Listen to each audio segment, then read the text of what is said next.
Hello नमस्कार दोस्तों। आज का जो हमारा विषय है वो बड़ा कॉमन है। आजकल इसकी अकरेंस बहुत ज़्यादा देखने को मिल रही है। और आज का जो हमारा विषय है वो है गॉल ब्लैडर का स्टोन, जिसे आप आम भाषा में पित्ताशय की पथरी के नाम से भी जानते हैं। तो इस वीडियो के माध्यम से हम जानेंगे कि पित्ताशय की पथरी के होने के क्या कारण हैं, कौन से लोग इसके लिए ज़्यादा प्रोन होते हैं और क्या खान पान में ऐसा चेंज हम करें ताकि इससे हम बच पाएँ। साथ में ये भी जानेंगे कि क्या सर्जरी ही इसका उपाय है, इसके क्या क्या कॉम्प्लिकेशन है, इन सब पे हम चर्चा करेंगे। तो सबसे पहले आइए हम जानते हैं कि गॉल ब्लैडर स्टोन है क्या और किस तरीके से ये आपके शरीर में बनता है।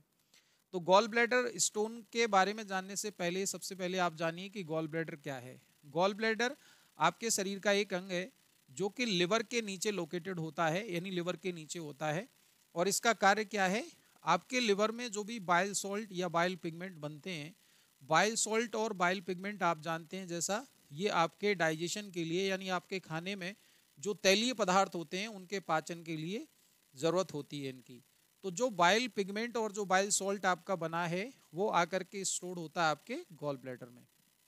गॉल ब्लैडर में स्टोर होने से क्या होता है, इसकी जो कार्य करने की क्षमता है, इसकी जो कैपेसिटी है वो बढ़ जाती है, यानी ये कंसंट्रेट होता है। और जब भी हम खाना खाते हैं तो ये बाइल जूस है, जो बाइल सॉल्ट है, ये आपका गॉल ब्लैडर से आके आपकी आंतों में सेक्रीट होता है और आपके तैलीय पदार्थों के डाइजेशन में ये आपकी मदद करता है।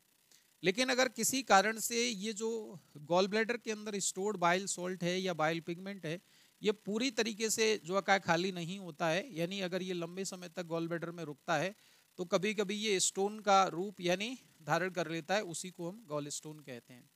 अब गॉल स्टोन के बारे में एक और बात आपको याद रखनी है।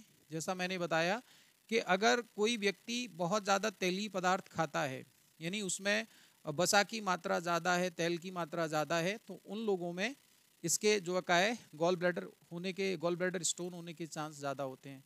साथ में आपको यहाँ ये भी जानना है कि जो गॉल ब्लैडर के अंदर आपका बाइल पिगमेंट जो है, बिलीरुबिन वगैरह है, वो भी अगर ज़्यादा मात्रा में सेक्रीट होता है लिवर से, तो ऐसे व्यक्तियों में भी जो है गॉल स्टोन होने के चांस ज़्यादा होते हैं। अब मैं आपको यहाँ ये बताना चाहता हूँ कि जो गॉल स्टोन है वो दो प्रकार की होती हैं एक्चुअली। दो प्रकार से मतलब केमिकली ये दो तरीके की हो सकती हैं। एक तो आपकी कोलेस्ट्रॉल डेरिवेटिव होती हैं, यानी अगर आपके शरीर में कोलेस्ट्रॉल की मात्रा है ज़्यादा है तो उसकी वजह से जो स्टोन बनती है वो आपकी जो है कोलेस्ट्रॉल की गॉल स्टोन होती हैं। और दूसरा, जैसे मैंने बताया कि अगर आपको कोई लिवर से संबंधित समस्या है, यानी अगर आपका लिवर प्रॉपरली काम नहीं कर रहा है, तो जो आपके लिवर से रिलीज होने वाले बाइल पिगमेंट हैं जैसे बिलिरुबिन वगैरह है, ये भी कभी कभी कंसंट्रेट होकर के स्टोन का रूप धारण कर सकते हैं। साथ में अगर कोई व्यक्ति पानी की कम मात्रा पी रहा है तो बाइल्स जो सिक्रीट होकर के आ रहा है यानी वो कंसंट्रेट रहेगा, तो उस वो भी एक कारण हो सकता है, यानी गॉल स्टोन की तरफ वो भी प्रमोट कर सकता है। अब सबसे पहले हम जानते हैं कि कौन लोग इसके लिए प्रोन होते हैं। तो अगर गॉल स्टोन के बारे में बात करूं, इंडिया में लगभग 10 से 15 या 20% हम कह सकते हैं पॉपुलेशन में ये गॉल स्टोन पाई जाती है। और खासकर ये फीमेल में इसका रेशियो ज़्यादा है। और अगर हम बात करें किस एज में, तो ज़्यादातर ये हाइयर एज में यानी 40 से 60 ईयर की एज में ये ज़्यादा देखने को मिलती है। लेकिन फिर वही बात मैं कहना चाहूँगा कि अगर आपकी लाइफ स्टाइल अच्छी नहीं है, आप जंक फूड खाते हैं, आपकी लाइफ स्टाइल सीडेंट्री है यानी आप क्रियाकलाप ज़्यादा नहीं करते हैं, तो उन लोगों में इसके चांस ज़्यादा हैं। साथ ही जो फैटी सब्सटेंस कंजप्शन करते हैं और ये कह सकते हैं कि पैक्ड फूड खाते हैं, प्रोसेस्ड फूड खाते हैं, उन लोगों में इसके ज़्यादा चांस रहते हैं। अब मैं आपको यहाँ पे एक बात और ये भी बताना चाहूँगा कि जो गॉल ब्लैडर की स्टोन है, ये जो का ज़्यादातर लोगों को रूटीन चेकअप में इसके बारे में पता चलता है। भारत में अगर हम बात करें तो 80 से 90% केस ऐसे हैं जिसमें बिना किसी प्रॉब्लम को लोग अपनी पूरी ज़िंदगी गुजार देते हैं और उनको ये भी नहीं पता चलता है कि उनको गॉल ब्लैडर की स्टोन थी। यानी ये मात्र हम कह सकते हैं कि 10 से 20% लोगों में इसके मैनिफेस्टेशन देखने को मिलते हैं, यानी इससे प्रॉब्लम हो सकती हैं। अब आपको जानने की ये ज़रूरत है कि गॉल ब्लैडर का आपको कैसे पता चलेगा कि गॉल ब्लैडर में स्टोन है। तो जैसा मैंने बताया कि वैसे तो रूटीन चेकअप के दौरान, सपोज दैट हम किसी और कार्य से जो है अल्ट्रासाउंड वगैरह कराने जब जाते हैं, कोई भी इमेजिंग प्रोसीजर कराने जाते हैं, तो हमको पता चलता है कि हमारे तो गॉल ब्लैडर में स्टोन है। लेकिन अगर किसी को इसकी वजह से प्रॉब्लम हो रही है तो वो क्या क्या समस्याएं हो सकती हैं। जिस व्यक्ति को गॉल ब्लैडर का स्टोन है उसको भूख कम लग सकती है, उसको जो है सीधे तरफ जो है ये कह सकते हैं कि जस्ट आपके लिवर के नीचे वाले पोर्शन में दर्द हो सकता है, और ये दर्द आपका मिड जो है एपिगैस्ट्रियम रीजन में भी हो सकता है, और ये दर्द आपके राइट शोल्डर की तरफ भी रेडिएट हो सकता है, यानी इसमें पेन हो सकता है। साथ में इस व्यक्ति को वॉमिटिंग हो सकती है, इस व्यक्ति को बुखार रह सकता है, जी मिचलाना रह सकता है, इसको इंडाइजेशन की प्रॉब्लम रह सकती है, यानी खाना प्रॉपर नहीं पचेगा। पेट का भारी रहना ऐसा हो सकता है, यानी इसका पेट भारी रहेगा, क्योंकि आप जानते हैं आपके डाइजेशन के लिए जो चीज़ें ज़रूरत है, जो बाइल सॉल्ट ज़रूरत है, वो प्रॉपर सेक्रीट होंगे ही नहीं, और प्रॉपर सेक्रीट नहीं होंगे तो डाइजेशन से रिलेटेड इसको प्रॉब्लम रहेगी। अब आपको जानना यहाँ पे ये है कि इसका मैनेजमेंट क्या है, इसका ट्रीटमेंट क्या है।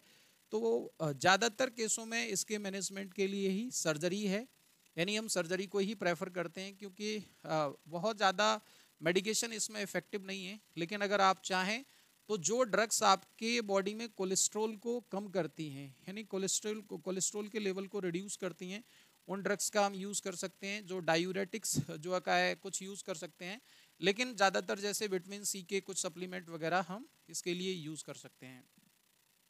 अब आपको यहाँ जानने की एक और ज़रूरत ये है कि क्या आफ्टर सर्जरी इसकी जो है नॉर्मल लाइफ होती है। तो बिल्कुल मैं आपको यहाँ समझाना चाहूँगा कि लाइफ नॉर्मल ही मान के चलिए। आपको ऐसा नहीं है कि जो है फैट फ्री डाइट लेनी पड़ती है, जैसा लोगों में भ्रम है कि आप आज से आपका तेल मसाला बिल्कुल बंद हो जाएगा, तो ऐसा नहीं है। तेल मसाले की मात्रा कम कर दी जाती है, बंद बिल्कुल नहीं किया जा सकता है, ना ही करते हैं। यानी जो पहले तेल मसाला, क्या आप ये समझिए कि जो भी चीज़ें आपकी कोलेस्ट्रॉल के लेवल को इंक्रीज कर रही हैं, हम उनको कहते हैं कि आप उनको रिड्यूस कर दीजिए, आप उनको कम कर दीजिए, तो आपकी लाइफ नॉर्मल पहले जैसी ही होगी। यानी बस आपको थोड़ा सा आपके खाने में, आपके जो खाने की पैटर्न है, जो रूटीन है, उसमें थोड़ा सा बदलाव करने की ज़रूरत है। अब मैं यहाँ एक दो प्रोसीजर के बारे में और बता दूँ आपको कि लोग कहते हैं कि अल्ट्रासाउंड के अलावा क्या क्या प्रोसीजर हैं जिससे हम ये डिटेक्ट कर सकते हैं कि ये जो है आपका गॉल ब्लैडर का ही जो स्टोन है। तो गॉल ब्लैडर के स्टोन को आइडेंटिफाई करने के लिए वैसे तो आप सीटी स्कैन करा सकते हैं, आप इसमें एमआरआई करा सकते हैं। और एमआरआई अगर मैं कहूँ तो यहाँ विशेष प्रकार की एक एमआरआई होती है जिसे हम बोलते हैं एमआरसीपी। एमआरसीपी की वजह से ये भी एक प्रकार की जो है एमआरआई है, इसकी वजह इसके जरिए हम जो है लोकेशन फाइंड आउट कर सकते हैं कि गॉल ब्लैडर का स्टोन कहाँ है, इसका साइज़ क्या है एग्जैक्ट, ये सारी बातें पता कर सकते हैं। और साथ में जो है अगर हम कुछ ब्लड एग्जामिनेशन की बात करें तो ब्लड एग्जामिनेशन भी जो है कर सकते हैं। इसमें भी आपको जो लिवर के टेस्ट हैं, आपके लिवर फंक्शन टेस्ट हैं, उसमें थोड़ा बहुत एलिवेशन देखने को मिलेगा। और यही सारी जांचें हैं। तो अगर आप इस समस्या से सफ़र कर रहे हैं, अगर आपको कोई प्रॉब्लम है तो आप अपने डॉक्टर से कंसल्ट करें। सेल्फ मेडिकेशन इसमें बिल्कुल भी ना करें, और इसको बहुत ज़्यादा लंबे समय तक ना खींचें, क्योंकि अगर ये साइज ज़्यादा है तो इसका आपको सर्जरी करानी पड़ेगी, और इसकी माइनर सर्जरी होती है, ये कोई बहुत बड़ा कॉम्प्लिकेटेड केस नहीं है। आजकल ज़्यादातर हम इसमें लेप्रोस्कोपिक सर्जरी को जो है कराते हैं, और काफ़ी सिंपल सर्जरी है, सिंगल डे डिस्चार्ज हो जाता है।